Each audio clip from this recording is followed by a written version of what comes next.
Iran ने सबसे बड़ा कदम उठा लिया है। हालांकि ये जो बात बताई जा रही है ये तो हमको भी नहीं पता थी।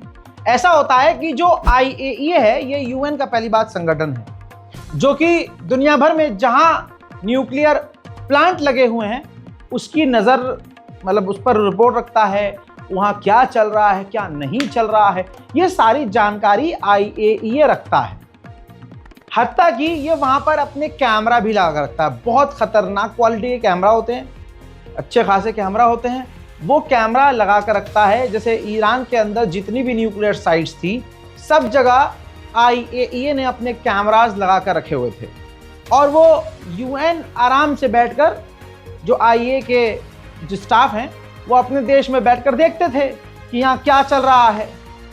आपको बता दूं कि ईरान ने सबसे पहले क्या किया, IAEA से अपना रिश्ता तोड़ा और कल उसने IAEA के जो कैमरे लगे हुए थे, UN के जो कैमरे लगे हुए थे उसकी न्यूक्लियर साइट्स पर वो सारे कैमरे हटा दिए, एक्सेस बंद कर दिया और कह दिया कि IAEA कुछ भी कर ले, अब हम इससे कोई रिश्ता नहीं रखेंगे और IAEA को कोई एक्सेस नहीं देंगे।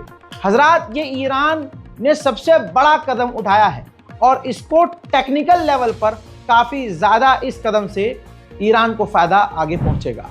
और IAEA के चीफ को अगर आप पहचानते हैं, इस चेहरे को अगर आप पहचानते हैं तो याद होगा कि ये कितना पालतू कुत्ता है और दोगला है। ये इजराइल का पालतू कुत्ता है। इसने था ये IAEA का चीफ, लेकिन इसने ईरान की परमाणु संगठनों की, यूरेनियम की, उसकी एक्टिविटी की जानकारी शेयर करी। किसके साथ? अपने नाजायज बाप इजराइल के साथ। उसकी रिपोर्ट से ईरान के न्यूक्लियर प्रोग्राम की पूरी जानकारी अमेरिका और इजराइल को मिली। IAEA के इस पालतू कुत्ते ने, इजराइल के पालतू कुत्ते ने, इस चीफ ने जो रिपोर्ट जारी करी तो अमेरिका और इजराइल ने शोर मचाना शुरू कर दिया कि हमारे पास रिपोर्ट है, ईरान परमाणु बम बना रहा है। और इस बहाने से इजराइल ने हमला कर दिया। रिमाइंड करा रहा हूं फिर क्या हुआ। जब हमला हो गया सवाल उठने लगे कि क्या सच में ईरान के पास परमाणु है, क्या परमाणु बना चुका है ईरान। तो IAEA का यही पालतू कुत्ता आता है सामने, कहता नहीं नहीं, हमने ये कहा ही नहीं कि ईरान के पास परमाणु है, हम ये भी नहीं कह सकते कि ईरान परमाणु बना रहा है। कितनी पलटी इसने मारी। बहरहाल बड़ी बात यह है कि ईरान ने इस IAEA के चीफ को भी बैन कर दिया है। उधर कल लगातार सारा दिन पूरा ईरान तो बंद था, कल पूरा तेहरान बंद। जो ईरान के कमांडर मारे गए, शहीद हुए, जो लोग शहीद हुए, कल उनका जनाजा निकाला गया, कल उनको आखिरी सलामी दी गई और वो मंजर कुछ इस प्रकार थे।